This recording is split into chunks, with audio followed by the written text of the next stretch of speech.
Welcome to discussion with the CEO, MD and CEO of Shriram Asset Management Company, Mr. Karthik Jain. Karthik, welcome to Banking Frontiers, and we look forward to an interactive and interesting discussion on various developments at Shriram AMC. No, thank you so much for having me here. It's a pleasure to be here. Thank you, Karthik. Thank you so much. I want to start with asking about customer segments. Right. In what age group, income group, and in which geographies in India has Shriram AMC seen the maximum business growth, let's say in the last 6 months? As an AMC, we are scaling up right now. Okay. A lot of our experience or growth is a function of where we are driving distribution. Right. So right now we are focusing more on the top 15 markets to establish a presence. And then, of course, working with the group company as well to go down the population strata. So in terms of what our experience is, it would be slightly premature to talk about those numbers. But I can tell you what we are seeing on the ground as well, broadly, which is in line with the industry. So broadly, we're seeing obviously that in a growth perspective, the B30, the markets beyond the top 30, they are showing higher growth very clearly on a smaller base, right? So if you want higher AUMs, the top 30 still contribute about 82% of the overall AUMs, right? So the volume still comes from there. So on a smaller base, the smaller markets obviously are growing faster. Second insight we've seen is that given the last 6 months, not right now, but you see last 6 months, last 1 year as well, given the entire equity market run up, equity funds per se have had a higher growth rate compared to the other, you would say, hybrid funds or debt funds as well. Clearly, and sectoral funds within that have seen a huge uptick as well. The third thing is that money is also flowing in more from the HNI segments, relatively slightly more as compared to retail segment. Retail is there, but if you look at the absolute volumes, HNI is also participating, and it's logical, I would guess. Right? So that's the broad trends we are seeing. And in terms of what we saw in our portfolio, the younger audience coming in through online platforms, or mobile apps, etc., online platforms, they are taking in SIPs, but normally lower ticket size. And we're finding that the SIP durations are not as sticky as the ones that come through our physical channels. So where you have a distributor involved who's able to guide the customer, maybe advise them on the portfolio, guide them, we're finding, slightly higher, volumes, and more importantly, more higher ticket sizes, but more importantly, more stickier, business. So the human touch is bringing a qualitative upshift in the customers coming in. Yeah. I think they're better able to manage the customers' understanding expectations, from the portfolio, and then keep them and make sure they stay the course. Okay. Industry overall, we are seeing a lot of shift from people-centric interaction to data-driven interaction. And in case of certain lenders, it is alternate data that is making a difference, especially for the unbanked and underbanked customers. In your case, do you see alternate data making a difference? And if so, in what kind of customer segments? Like I explained, right? So we are a manufacturer. A lot of our distribution also happens through physical channels, maybe distributors or the wealth managers of the banks. So we will not therefore have a direct contact with the customer when I talk of our physical channels. Rephrase that. My partner channels, which could be offline or online, physical or digital, we are manufacturer partnering with them, making sure our products our solutions of funds are placed with them, and they are interacting with their end customers. So to your question, when we are looking at our own direct customers, our point of contact is usually on the online platforms, digital platforms. Yes. So there, yes, we are looking at properties and reaching out to these clients. We are looking at alternate data, mostly digital online data, of how we can target them better. So what is my objective? We are looking at those customers who have a higher propensity of investing in mutual funds. Right. How do I find them? So give you two broad approaches or two broad frameworks. One, of course, is what is their digital behavior, and second is digital profile. By behavior, I mean that in terms of what's their behavior on social media or other online channels. So, for instance, on social media, if you're on Facebook, what's your interests? That indicates that you're interested in investment-related products, etc. You can target those better. Right. On LinkedIn, it might be a function of the kind of profile that you have. So, maybe a certain profile of clients or certain kind of interest that you're following. would indicate that you have a higher propensity for mutual funds. When I say online behavior, it could be the sites you visited, it could be the Mhm. apps that you have on your mobile phone, and we can target a particular profile based on their online behavior, or their the apps that they have on the phone, the activity areas. If you're more active in these kind of investment related or financial related areas, higher propensity for mutual fund investment. If Okay. you come on the digital profile, it's for simple things like you could look at their the IP address, where's the location. So to Okay. your point, if B30 is growing more and this person is more active online, as is showing interest towards financial services, then maybe I can target that person for getting a higher growth. Hmm. Or it could also be, we've seen that device type. So people who have more higher end devices would usually have a higher propensity for investing in mutual funds. And we found uh, Okay.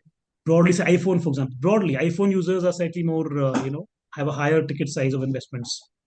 Hmm. So these are kind of proxies that you would use when you reach out to clients directly on the digital or online platforms. In terms of, so mutual funds is a very competitive market space these days.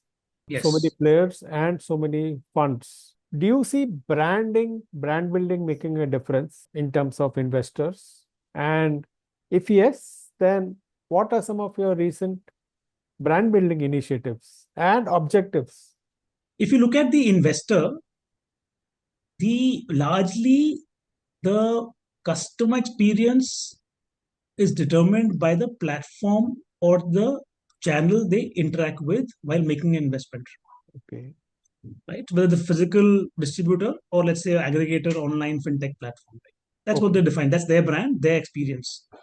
Within that, the investors experiencing the individual mutual fund scheme or the AMC. So what can I do? So either I say I focus on performance, and Hmm. that differentiates me, and that creates the perception of me as a brand, of the AMC as a brand. And I'll talk about that. We have a differentiated, distinct investment philosophy which we are using and deploying across all our funds. Okay. The second, more relevant to your question, is that can I bring solutions that solve a customer pain point or a customer need or Hmm. investor need? So, example, case in point, right? Our current ongoing, we launched about to go live with the NFO the coming month. So which is the Shriram multi-sector rotation fund, the first of its kind in the industry. We're the first ones to launch this. So the insight here, customer insight, was that given the trend in sectoral thematic funds, a lot of customers would enter these or invest in these funds as during the upcycle, and very Okay. often when the cycle turns, the returns are more reduced, more muted. And if they have entered that sector or theme at the peak of the cycle, then for the next certain period till the cycle reverses, they may have negative returns in the portfolio. So these are classic sector traps. So the problem posed to us by one of our channel partners was, look, he says that I don't offer sectoral thematic funds to my clients Hmm. because of this problem of a sectoral trap. But can you, as a AMC, come to market with something that solves for this problem? Okay. So over the last 1 year, we've been working on this, but we want to position ourselves that, look, I am somebody who's differentiated, and I find solutions that are relevant to you. Hmm. So this particular fund, which is now currently being rolled out, is exactly that. So it gives you a very 4 or 5 sectors focus, and the we as a fund house or the scheme will rotate across the trending sectors. So my Okay. model will tell me whether the sector is now, at the peak of the cycle, is now, lowering in the trend, and we will rotate for you. And it's also tax Okay. efficient for the client, right? If you try and sell your sector fund as capital gains tax as an investor, if as a Hmm. fund manager I'm moving across sectors, there's no capital gains tax on that internal fund transaction. Right. So therefore, we are optimizing the returns for you, giving exposure to 3 or 4 or 5 top trending sectors, and saying, look, hey, you may want to invest in sectors, please do so. But if you want a more diversified sector strategy that rides sector trends, here's a solution for you. Now, if you put that in context, if an investor sees a fund house like us coming in with something like this, Hmm. that builds a brand. Okay, they see us differently. They see us as a fund house, as Shriram AMC, coming with solutions that are relevant and to their to what they need. You described the product, the innovation and the product, but how do you communicate the brand that Shriram is innovative, Shriram is caring, looking for? solutions to customers. As per AMFI guidelines, individual AMCs are cannot go with celebrity for advertising. So Oh, AMFI okay. and central industry body is doing that for us. So the AMC has to focus on individual scheme-based advertising to avoid influencing customers or investors, through other means. Oh, So that's the approach we're following. The way we look at it is that, like I said, the investor will be experiencing us in the app or in their platform they're experiencing. We mhm. would have either investor awareness programs or Okay. how we communicate position our fund in our through either channels like yourselves, influencers, through media, through advertising. And there we follow a very simple theme. So the theme for this fund is essentially to avoid sector traps, ride sector trends. And the tagline is जैसा sector trend वैसा आपका portfolio. So our intention is that how clearly can we communicate that this is what the fund does for you. Got So it. the brand building is all around of saying a very sharply positioned product that meets a specific need, and a very clear, simple communication that cuts through all the clutter of so many schemes and so many funds. So what And are the if we other consist, couple of funds you have launched, innovative funds in the last, let's say, 3 to 6 months? so we launched one fund about in July, which was the Liquid Shri, the Shriram Nifty One Day Rate Liquid ETF. Long name, but that's how the as per regulation we have to give that name. But the ticker is Liquid Tree. So what this does is that it allows the investors who are trading Mm. to be able to park their surplus cash or short term funds in a safe and secure overnight product against which they can also take a margin pledge. So Oh, traders typically take a product like this. There are products in the market, and even this, it's a relatively newer product. The others were offering it as well. But the mhm. dominant products earlier, these products were, to give you a very subtle, I'm just giving you a specific, you asked a specific question, right? Uh-huh. So the existing products were dividend based products, Mhm. which meant that the investor had to track those fractional dividends coming to them every day. And that Okay. was operationally a bit of a challenge. This current product that's there, Liquidity, is a growth based ETF. It's on a demat platform, Mhm. growth based. So the two things is that there's no dividend to be tracked. The growth gives you compounding returns, Okay. and you can see the NAV growing up, right? So, and because there is a yeah, and the margin pledge is a common thing, but this is what it fundamentally does. It's a very simple product, and it solves for a particular customer pain point, which was I have to track fractional dividends. Can there be a product that does away with that? So the Okay. growth option does that in a very elegant manner. Sounds good. Let's shift track from customer facing to inward to the organization. In the entire financial sector, one technology or one wave that is making inroads is AI, particularly generative AI. At Shriram AMC, what is the play with generative AI? What kind of projects, what kind of pilots, what kind of aspirations do you have for using this technology? So AI we have deployed in our core investment philosophy. Our investment framework is actually powered by AI. It's a quant-based quantamental approach that we follow. We have a very core quant-led factor models that drive our investment and fund management decisions. Okay. And the way we look at it is for us, it's computer based. It's on Python. It consumes a large amount of data, high compute, and able to take data based decisions that are unbiased, detects patterns, and helps the fund manager take a final call on the portfolio. Okay. To us, AI is not artificial intelligence. For us, AI is alpha intelligence. As a fund manager, fund house, our task, a mandate is to deliver alpha over the benchmark, right? Right. So the quant, we use these, the quant models, and the goal seek, or if you will, the way we optimize them is to deliver consistent, disciplined alpha. So we've now, we've gone to, again, it's the second point in terms of differentiating ourselves, with the market, with both the channel partners and the investors. We are saying, look, we are a quantamental fund house, which means that all our funds will be driven by data.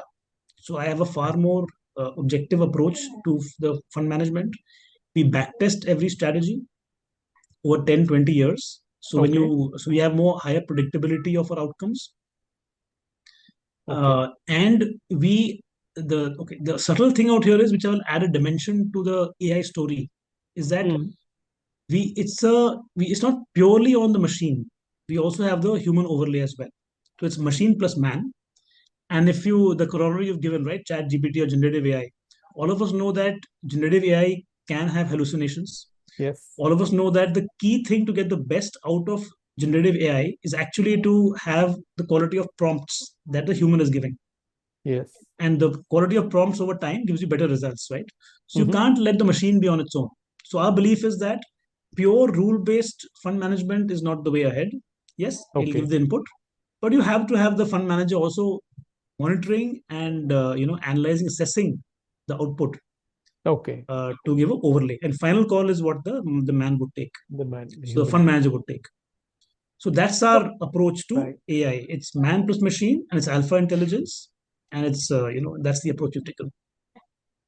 And so, since generative AI is more of a text-based intelligence as opposed to numbers, do you see potential applications of text analysis, text creation in in your organization and in your industry as such, mutual funds? Yeah, so the various applications, right? So generative AI, on the text side, for example, for us, if you want to go through a large amount of the investor transcripts, or Okay. or pass to the annual reports, analyst reports, it helps increase the productivity of the analyst, and in very quick time you can go through all those data, right?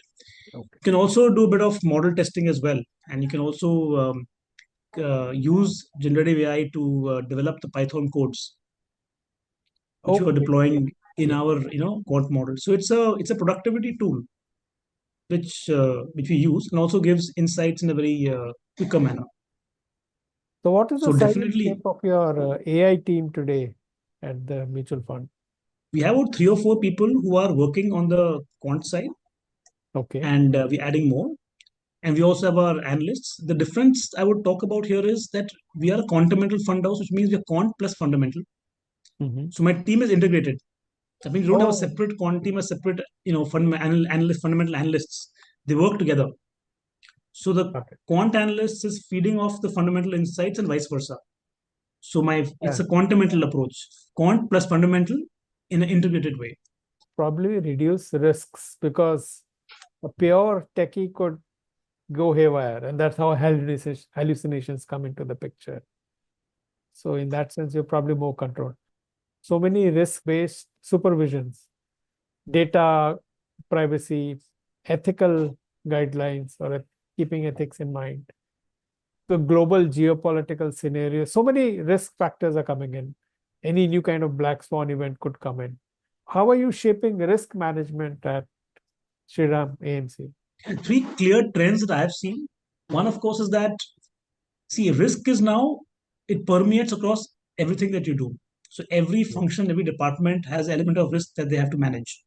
Mm-hmm. So the risk function now is more integrated to the business. Is while you, of course, you have a separate chief risk officer as a separate function, but the risk mindset is actually cuts across the entire organization. So every function has to have a risk management mindset, Mm-hmm. not just the investment function, and but everybody, right? That's one key trend. Second is, if you look at that landscape where every element of the business is exposed to risk, given that digital channels and technology is so, again, permeating everywhere and so omnipresent, digital risk management has become the next Oh, key metric as well. So cybersecurity, data breaches, cyber attacks, extremely important for at the individual employee level as well as platform level. At all levels, we have to have a very strong approach to risk management around those areas.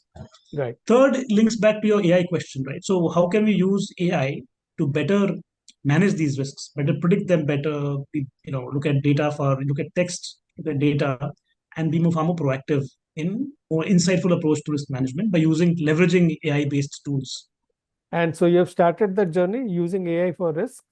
Early days, just about begun, not for risk fully, but more for, I would say, on the investment side right now. Like I mentioned, we begun some work there, but enterprise risk I think, will take some time for us. I'm just giving the trends that I'm seeing very clearly emerging. Right, Right, right. so it's an integrated approach to risk. It cuts across the entire organization. Digital dimension to risk, and use of technology to improve your risk tracking. But for example, even like there are this prevention of insider trading. We're looking at alerts. How do we automate or trigger the alerts? Can there be any science behind it that can help us manage these risks better? Sounds good. Thank you, Karthik. Thank you for those insights about the organization and about how you're driving these different approaches for focusing on the customer and focusing internally. Thank you, Manoj. Thank you so much.